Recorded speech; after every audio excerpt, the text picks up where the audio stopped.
ਉਹ ਭਲੇ ਹੋ ਬਈ। ਰੱਬ ਦਾ ਸ਼ੁਕਰ ਕਰੀਏ, ਐਸਾ ਰੱਬ ਜਿਹੜਾ ਬੋਲਦਾ ਹੈ, ਗੱਲਾਂ ਕਰਦਾ ਹੈ, ਤੇ ਸਾਨੂੰ ਉਸ ਦੀਆਂ ਗੱਲਾਂ ਨੂੰ ਸੁਣਨ ਦਾ ਮੌਕਾ ਮਿਲਦਾ ਹੈ।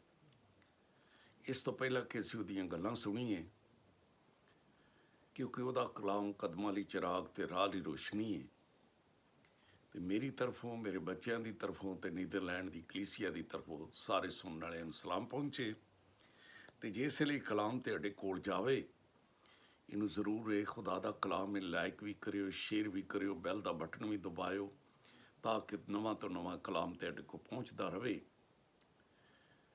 ਤੇ ਪਹਿਲਾ ਕਰੰਥੀਓ 10 ਬਾਬ ਉਹਦੀ 11 ਆਇਤ ਨੂੰ ਪੜ੍ਹੀਏ ਤੇ ਲਿਖਿਆ ਹੈ, ਕੁਝ ਵਾਕਿਆਤ ਹੋ ਗੁਜ਼ਰੇ ਨੇ ਤੇ ਉਹ ਸਾਡੇ ਆਖਰੀ ਜ਼ਮਾਨੇ ਦੇ ਲੋਕਾਂ ਦੀ ਨਸੀਹਤ ਦੇ ਵਾਸਤੇ ਲਿਖੇ ਗਏ ਨੇ।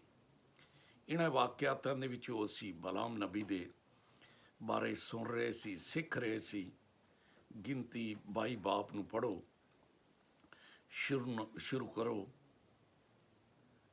ਤੇ ਸਾਨੂੰ ਮਿਲਦਾ ਹੈ ਕਿ ਬੜੀ ਤਲਕ ਹੈ ਇੱਥੋਂ ਤੱਕ ਕਿ ਜਿਸ ਕੌਮ ਦੇ ਉੱਤੇ ਲਾਨਤ ਕਰਦੇ ਉੱਤੇ ਲਾਨਤ ਹੋ ਜਾਂਦੀ ਹੈ, ਜਿਸ ਨੂੰ ਬਰਕਤ ਦੇ ਦੇ ਬਰਕਤ ਆ ਜਾਂਦੀ ਹੈ।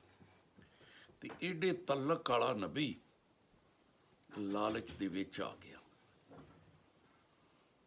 ਏਡੇ ਤਲਕ ਵਾਲਾ ਜਿਹਦੇ ਨਾਲ ਖੁਦਾ ਗੱਲਾਂ ਕਰਦਾ ਏ, ਤੇ ਉਸਨੇ ਗਿਣਤੀ 24 ਬਾਪ ਤੇ ਜਿਸ ਵੇਲੇ ਅਸੀਂ ਪੜ੍ਹਦੇ ਹਾਂ 17 ਆਇਤ ਨੂੰ, ਤੇ ਦੱਸਿਆ ਖੁਦਾਵੰਦ ਯਿਸੂ ਮਸੀਹ ਦੇ ਬਾਰੇ ਪੇਸ਼ਨਗੋਈ ਕੀਤੀ ਕਿ ਯਕੂਬ ਦੇ ਵਿੱਚੋਂ ਇੱਕ 17 ਨਿਕਲੇਗਾ। ਪਰ ਬਿਲਕੁਲ ਬਾਦਸ਼ਾਹ ਨੇ ਲਾਲਚ ਲਾਇਆ, ਉਸ ਲਾਲਚ ਆ ਗਿਆ। ਹਾਲਾਂਕਿ ਖੁਦਾ ਨੇ ਆਖਿਆ ਕੌਣ ਆਏ ਨੇ? ਆਖੇ ਬਿਲਕ ਬਾਦਸ਼ਾਹ ਦੇ ਵੱਲੋਂ ਲੋਕ ਆਏ ਨੇ, ਨਾ ਜਾਵੀ ਇਹਨਾਂ ਦੇ ਨਾਲ। ਉਹਨੇ ਹੋਰ ਮੋਤਬਰ ਲੋਕ ਭੇਜੇ ਨੇ ਵੀ ਤੈਨੂੰ ਤੇ ਉਹ ਆਪਣੀ ਹੁਕੂਮਤ ਦੇ ਵਿੱਚ ਆਲਾ ਮਨਸਬ ਦੇ ਉੱਤੇ ਬਿਠਾਉਣ ਲਈ ਤਿਆਰ ਹੈ, ਤੇ ਤੂੰ ਜਾਣ ਤੋਂ ਇਨਕਾਰ ਕਰ ਦਿੱਤਾ ਹੈ। ਨਹੀਂ, ਉਹਨੇ ਸੋਨੇ ਚਾਂਦੀ ਨਾਲ ਵੀ ਅਗਰ ਮੇਰਾ ਘਰ ਭਰ ਦੇ, ਮੈਂ ਨਹੀਂ ਜਾਣਾ। ਅੱਛਾ ਠਹਿਰੋ, ਮੈਂ ਖੁਦਾ ਨਾਲ ਗੱਲ ਕਰਨਾ। ਖੁਦਾ ਨੇ ਫਿਰ ਆਖਿਆ ਜਾ, ਕਹਿ ਦਿੱਤਾ ਜਾ। ਪਰ ਲਿਖਿਆ 22 ਆਇਤ ਦੇ ਵਿੱਚ ਉਹਦਾ ਗੁੱਸਾ ਭਟਕਿਆ। ਗਿਣਤੀ 22 ਬਾਬ 24 ਆਇਤ, ਖੁਦਾ ਦਾ ਗੁੱਸਾ ਭਟਕਿਆ ਕਿ ਮੈਂ ਤੈਨੂੰ ਆਖਿਆ ਸੀ ਨਾ ਜਾ। ਇਸ ਤਰ੍ਹਾਂ ਅੱਜ ਵੀ ਅਸੀਂ ਲਾਲਚ ਆ ਜਾਂਦੇ ਹਾਂ। ਚੰਗਾ ਭਲਾ ਖੁਦਾ ਨਾਲ ਤਲਕ ਹੁੰਦਾ ਹੈ, ਖੁਦਾ ਨਾਲ ਚੱਲਦੇ ਹੁੰਦੇ ਹਾਂ, ਖੁਦਾ ਨਾਲ ਗੱਲਾਂ ਬਾਤਾਂ ਹੁੰਦੀਆਂ ਹੈ, ਪਰ ਐਸੀਆਂ ਤਨਜ਼ੀਮਾਂ ਦੇ ਢਾਏ ਚੜ੍ਹਦੇ ਹਾਂ ਕਿ ਖੁਦਾ ਨਾਲ ਰਾਬਤਾ ਖਤਮ ਕਰਕੇ ਤੇ ਉਹਨਾਂ ਦੇ ਆਲਾ ਮਰਤਬਿਆਂ ਤੇ ਮਨਸਬਾਂ ਦੇ ਉੱਤੇ ਜਾਣ ਦੀ ਕੋਸ਼ਿਸ਼ ਕਰਨੇ ਆ। ਆਮੋਸ ਦੀ ਕਿਤਾਬ ਨੂੰ ਜਿਸ ਵੇਲੇ ਪੜ੍ਹਦੇ ਹਾਂ 6 ਬਾਬ ਤੇ ਉਹਦੀ 3 ਆਇਤ ਤੋਂ ਪੜ੍ਹੀਏ ਤੇ ਲਿਖਿਆ, ਤੂੰ ਬੁਰੇ ਦਿਨਾਂ ਦਾ ਖਿਆਲ ਮੁਲਤਵੀ ਕਰਕੇ ਤੇ ਜ਼ੁਲਮ ਦੀਆਂ ਕੁਰਸੀਆਂ ਨੂੰ ਲੱਭਣਾ ਹੈ। ਜ਼ੁਲਮ ਦੀਆਂ ਕੁਰਸੀਆਂ, ਖੁਦਾਵੰਦ ਯਿਸੂ ਮਸੀਹ ਨੇ ਆਖਿਆ ਉੱਚੇ ਦਰਜੇ ਦੀਆਂ ਕੁਰਸੀਆਂ ਲੱਭਦੇ ਹੋ। ਹੱਕ ਦੀ ਬੋਲੀ ਨੂੰ ਛੱਡ ਦਿੰਦੇ ਹਾਂ, ਆਲਾ ਮਰਤਬਿਆਂ ਵੱਲ ਤੁਰ ਪੈਂਦੇ ਹਾਂ। ਹਾਲਾਂਕਿ ਹਾਲਾਤ ਕਿਹੋ ਜਿਹੇ ਕਿਉਂ ਨਾ ਹੋਣ, ਆਪਣੇ ਰੱਬ ਨੂੰ ਕਦੀ ਨਾ ਛੱਡੀਏ, ਆਪਣੇ ਰੱਬ ਨਾਲ ਰਾਬਤਾ ਰੱਖੀਏ। ਲੂਕਾ ਦੀ ਅੰਜੀਲ 19 ਬਾਬ ਉਹਦੀ 28 ਆਇਤ ਤੋਂ ਲੂਕਾ ਦੀ ਅੰਜੀਲ 16 ਬਾਬ 19 ਆਇਤ ਤੋਂ ਪੜ੍ਹਨਾ ਸ਼ੁਰੂ ਕਰੀਏ ਨਾ, ਤੇ ਲਾਜ਼ਰ ਲਾਚਾਰ ਨਜ਼ਰ ਆਉਂਦਾ ਹੈ, ਪਰ ਤਲਕ ਖੁਦਾ ਦੇ ਨਾਲ ਹੈ। ਇਬਰਾਹਿਮ ਦੀ ਗੋਦ 'ਚ ਚਲਾ ਗਿਆ, ਤੇ ਜਿਹੜਾ ਖਾਂਦਾ ਪੀਂਦਾ ਸੀਗਾ ਅਮੀਰ ਆਦਮੀ ਅੱਗ 'ਚ ਚਲਾ ਗਿਆ। ਇਸ ਕਰਕੇ ਬੁਰੇ ਦਿਨਾਂ ਨੂੰ ਖਿਆਲ 'ਚ ਰੱਖੀਏ, ਜ਼ੁਲਮ ਦੀਆਂ ਕੁਰਸੀਆਂ ਲਾਗੇ ਨਾ ਕਰੀਏ, ਆਪਣੇ ਰੱਬ ਨਾਲ ਰਾਬਤਾ ਰੱਖੀਏ। ਪੁੱਠੀਆਂ ਸਲਾਵਾਂ ਦੇਤੀਆਂ ਬਿਲਕ ਬਾਦਸ਼ਾਹ ਨੂੰ ਕਿ ਬਈ ਮੈਂ ਕੁਝ ਨਹੀਂ, ਮੈਂ ਨਹੀਂ ਇਹਨਾਂ ਤੇ ਲਾਨਤ ਕਰ ਸਕਣਾ, ਲੇਕਿਨ ਤੈਨੂੰ ਕਹਿ ਦੇਣਾ ਹੈ ਕਿ ਇਹਨਾਂ ਦੇ ਵਿੱਚ ਇਸ ਤਰ੍ਹਾਂ ਕਰੀ, ਇਹਨਾਂ ਦੇ ਵਿੱਚ ਔਰਤਾਂ ਨੂੰ ਭੇਜ ਦੇ ਜਿਹੜੇ ਜਾ ਕੇ ਇਹਨਾਂ ਨਾਲ ਹਰਾਮ ਕਾਰੀ ਕਰਨ ਤੇ ਬੁੱਤਾਂ ਦੀ ਕੁਰਬਾਨੀ ਵਾਸਤੇ ਦਾਵਤ ਦੇਣ। ਤੇ ਪੁੱਠੀ ਮੱਤ ਦੇ ਆਇਆ, ਤੇ ਜਿਸ ਵੇਲੇ ਪੁੱਠੀ ਮੱਤ ਦੇ ਆਇਆ ਤੇ ਫਿਰ ਹੋਇਆ ਕੀ ਹੈ, ਗਿਣਤੀ 25 ਬਾਪ ਨੂੰ ਦੇਖੋ ਤੇ ਲਿਖਿਆ ਇਸਰਾਈਲੀ ਸ਼ਤੀਮ ਦੇ ਵਿੱਚ ਰਹਿੰਦੇ ਸੀ ਤੇ ਉਹਨਾਂ ਨੇ ਮੁਆਬੀ ਔਰਤਾਂ ਦੇ ਨਾਲ ਹਰਾਮਕਾਰੀ ਸ਼ੁਰੂ ਕਰ ਦਿੱਤੀ, ਜਿਹੜੀਆਂ ਔਰਤਾਂ ਉਹਨਾਂ ਨੇ ਉੱਥੇ ਘੱਲਣੀਆਂ ਸ਼ੁਰੂ ਕੀਤੀਆਂ ਤੇ ਬੁੱਤਾਂ ਦੀ ਕੁਰਬਾਨੀ ਖਾਣੀ ਸ਼ੁਰੂ ਕਰ ਦਿੱਤੀ ਤੇ ਉੱਥੇ 24,000 ਲੋਕ ਮਾਰੇ ਗਏ।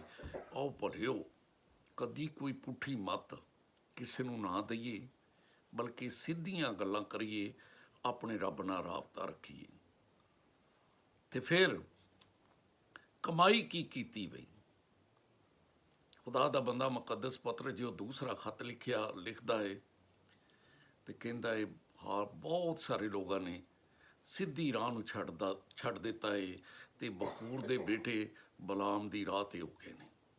ਸਿੱਧੀ ਰਾਹ ਨੂੰ ਛੱਡ ਦਿੱਤਾ ਹੈ, ਬਖੂਰ ਦੇ ਬੇਟੇ ਬਲਾਮ ਦੀ ਰਾਹ ਤੇ ਹੋ ਗਏ ਨੇ, ਜਿਸ ਨੇ ਨਰਾਸਤੀ ਦੀ ਮਜ਼ਦੂਰੀ ਨੂੰ ਅਸੀਂ ਜਾਣਿਆ ਤੇ ਆਪਣੇ ਕਸੂਰ ਤੇ ਮਲਾਮਤ ਉਠਾਈ ਕਿ ਇੱਕ ਬੇਜ਼ਬਾਨ ਗਧੀ ਬੋਲੀ। ਫਿਰ ਤੇ ਗਧੀ ਕਹਿਣ ਡਈ ਇਹ ਨਬੀ ਤੂੰ ਦੀਵਾਨਾ ਹੋਇਆ ਆ। ਅੱਜ ਵੀ ਬੜੇ ਸਾਰੇ ਲੋਕ ਦੀਵਾਨਾ ਹੋਏ ਹੋਏ ਨੇ, ਆਪਣੇ ਰੱਬ ਨਾਲ ਰਾਬਤਾ ਗਵਾ ਲੈਂਦੇ ਨੇ, ਹਾਲਾਂਕਿ ਇੱਥੇ ਜ਼ਮੀਨ ਉੱਤੇ ਮਨਸਬ ਲੱਭਦੇ ਨੇ, ਆਲੇ ਦਰਜੇ ਦੀਆਂ ਕੁਰਸੀਆਂ। ਮਕਾਸ਼ਵਾ ਦੀ ਕਿਤਾਬ 3 ਬਾਬ 21 ਐਤ ਦੱਸਦੀ ਏ ਕਿ ਤੂੰ ਗਾਲਬ ਆ। ਜੇ ਤੂੰ ਗਾਲਬ ਆਵੇਂਗਾ, ਹਰ ਦੁੱਖ ਮੁਸੀਬਤ ਦੇ ਉੱਤੇ ਮੇਰੇ ਨਾਲ ਲਿਪਟਿਆ ਰਵੇਂਗਾ ਤੇ ਫਿਰ ਮੈਂ ਤੈਨੂੰ ਆਪਣੇ ਨਾਲ ਤਖਤ ਤੇ ਬਾਵਾਂਗਾ, ਜਿੱਦਾਂ ਮੈਂ ਗਾਲਬ ਆਣ ਕੇ ਤਖਤ ਤੇ ਬੈਠ ਗਿਆ ਸੀ। ਆਪਣੇ ਆਪ ਨੂੰ ਖੁਦਾ ਨਾਲ ਕਦੀ ਪਿੱਛੇ ਨਾ ਹਟੀਏ, ਕਦੀ ਉਹਦੇ ਨਾਲ ਰਾਬਤਾ ਨਾ ਤੋੜੀਏ, ਕਦੀ ਲਾਲਚ ਵਿੱਚ ਨਾ ਆਈਏ। ਬਲਾਮ ਨਬੀ ਤੋਂ ਇੱਕ ਸਬਕ ਲਈਏ। ਅਮੋਸ ਦੀ ਕਿਤਾਬ ਦੱਸਦੀ ਏ ਕਿ ਤੂੰ ਹਾਥੀ ਦੰਦਾਂ ਨੂੰ ਪਸੰਦ ਕਰਨਾ ਹੈ, ਇਹ ਪਲੰਗ ਮਿਲਣਗੇ, ਜ਼ੁਲਮ ਦੀ ਕੁਰਸੀਆਂ ਲਾਗੇ ਕਰਨੇ ਆ। ਉਹ ਦੁੱਖਾਂ ਮੁਸੀਬਤਾਂ ਦੇ ਵਿੱਚ ਦਿਨ ਸਹਿ ਲਈਏ, ਲੇਕਿਨ ਆਪਣੇ ਰੱਬ ਨਾਲ ਲਿਪਟੇ ਰਹੀਏ।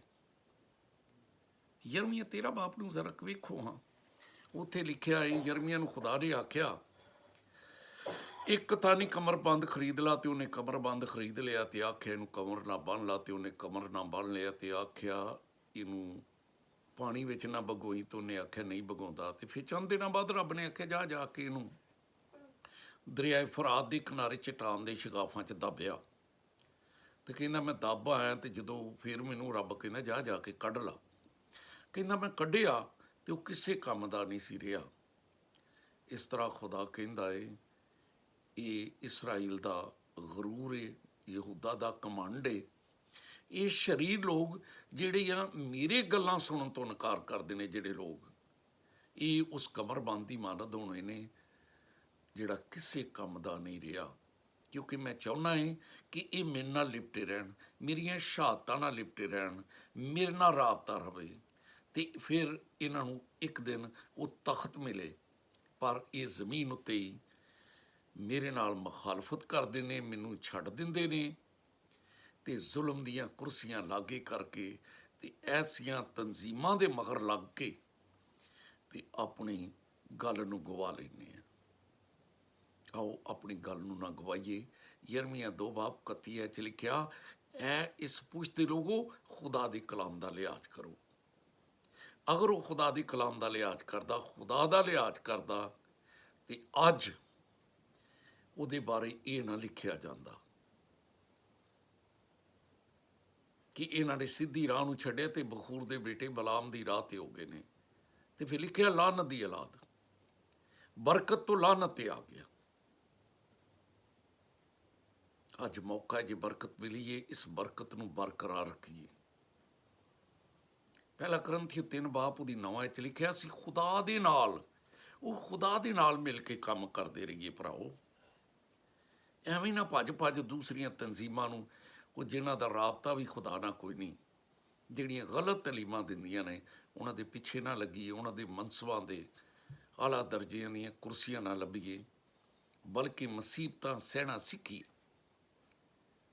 ਰਸੂਲਾਂ ਦੇ ਇਮਾਲ 14 ਬਾਪ ਨੂੰ ਪੜ੍ਹੋ ਤੇ 19 ਐਤ ਤੋਂ ਲਿਖਿਆ ਮਿਲਦਾ ਹੈ ਯਹੂਦੀ ਇਕਨੀਮ ਤੇ ਅੰਤਾਕੀਆ ਤੋਂ ਜਦੋਂ ਆਏ ਨੇ ਤੇ ਉਹਨਾਂ ਨੇ ਸ਼ਾਗਿਰਦਾਂ ਔਰ ਲੋਕਾਂ ਨੂੰ ਆਪਣੀ ਤਰਫ ਕਰ ਲਿਆ।